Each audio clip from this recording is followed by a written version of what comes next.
I had just purchased a subscription to you guys to avoid the sensationalism, yellow journalism, clickbait, and so forth. I'd been sold on the theory that a newspaper that has a steady stream of income from subscriptions would be safe from that. What a joke.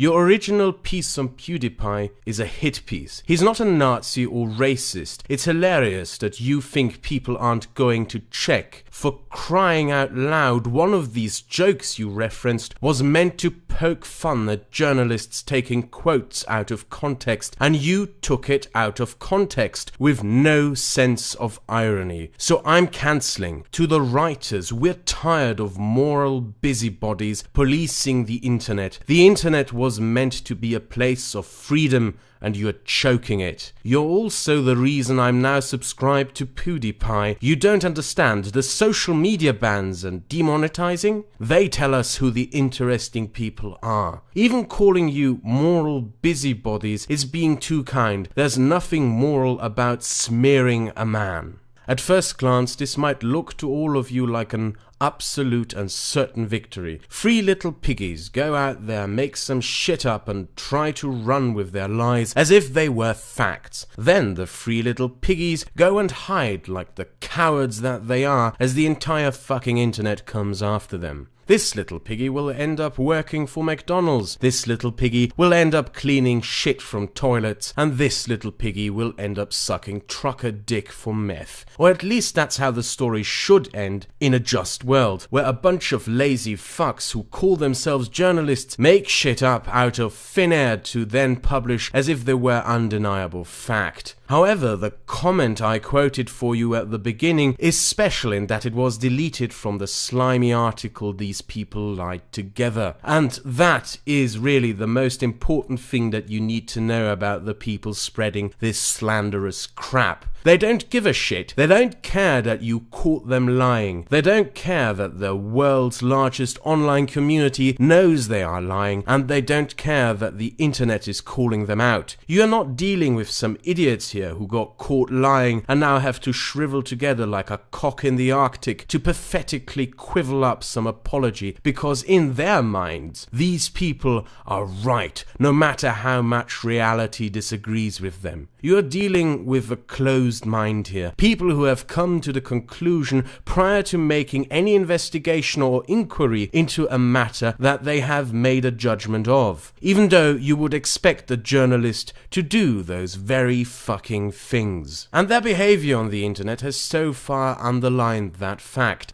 Pewdiepie Fool shows the limits of LOLJK, a title, by the way, which the author changed afterwards, but more importantly, what fool? His subscriber count increased and the entire internet is rallying to his help. The same author also tweets, PewDiePie's YouTube reign is over and it's time to retire the just trolling excuse. Reality moves into exactly the opposite of what these people proclaim it to be moving towards to. It doesn't matter to them, and the arrogant, self-aggrandizing confidence with which these self-proclaimed crusaders of decency proclaim their supposed success is almost laughable if what they were attempting to do wasn't so sinister. Look at the follow-up piece published by the Wall Street Journal, and the motivations behind this series of hit pieces will become abundantly clear to you. PewDiePie incident means more scrutiny for influencers, but ad buyers doubt marketeers will pull budgets from all YouTube influencers. Remember that this was published despite the reaction of overwhelming support for PewDiePie. It's almost as if the authors of these pieces knew what the prior piece was being published about and reached their foregone conclusions over what is to come without even taking into consideration how the public would react. This is more than just a lame, slanderous hit piece. It is an attempt to undermine the very basis upon which YouTube has been built, to be an open platform for all sorts of creators to express and share their creative potential. PewDiePie just showed every brand why influencers are dangerous, from Forbes magazine. When did fascism become cool? PewDiePie's antics are the thin end of the wedge. A white guy with a net worth of 124 million making poor brown people hold up a sign calling for genocide is pure banter, isn't it? From The Independent. The downfall of YouTube's biggest star is a symptom of a bigger illness. The Schadenfreude over YouTube star Felix Kjellberg's sudden fall from grace overlooks much bigger, more insidious patterns of young men testing boundaries in the angriest corners of the internet, from that cancerous, repugnant cesspit known as BuzzFeed. YouTube's monsters, Pewdiepie and his populist revolt from the New York Times. The articles all have the same undertone to them. YouTube is infested with Nazis, racists, and other vile scum, and it is time to strangle YouTube's creators by cutting down on the financial assets available to them. For the past years, since the advent of the internet, we have seen these publications in decline as their revenue steadily kept dropping, whilst new media has been advancing in being more informative, more creative, more exciting, more unique, and above all, more entertaining. It is easy to conclude that this move by these publications, who all acted in sync, almost as if this slanderous attack was coordinated, was done out of envy. But there is more to that. They are losing their grip on public power. They are losing the monopoly on shaping public opinion, as shaping public opinion is now possible to be done by anyone who can pick up a microphone and record their thoughts and aspirations. And as it happened, many of us who use this platform do not follow the strict limitations of political correctness that these ancient dinosaurs would wish to have enforced upon us all. Make no mistake about it, this is about more than merely PewDiePie. This is about this very platform itself and about the internet itself. As the articles and opinion essays indicate, this is a move to sanitize the internet, starting with YouTube and starting by attempting to force its biggest figure of success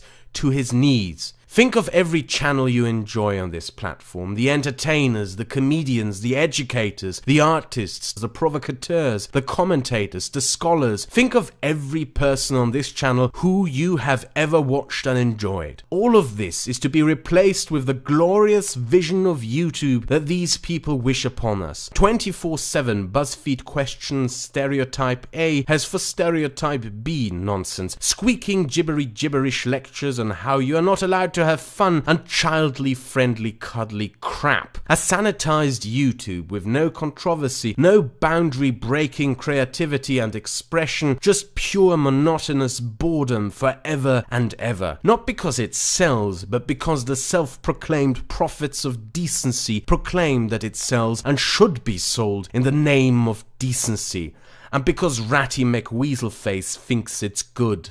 This may start with PewDiePie, but it will end with you, because you might be too dirty for the glorious vision of a sanitized YouTube obedient to a dying media. Well, I propose something else. In the description of this video, you will find the email addresses of all companies that are advertising on the Wall Street Journal. Since it is their claim that their sanitized and cleansed version of YouTube would sell better, you might consider writing emails to these companies letting them know that maybe their products would sell better if they weren't advertised on the Wall Street Journal. Oh, and in the end, since I know that I have subscribers with more subscribers than I have, if you enjoyed this video and agree with it, I'm giving you permission to download it and upload it to your channel. You may even monetize it if you wish. And to PewDiePie, should he by any chance see this, do not bow to those slimy hacks who wish to bring you on the knees based on nothing more than slanderous lies.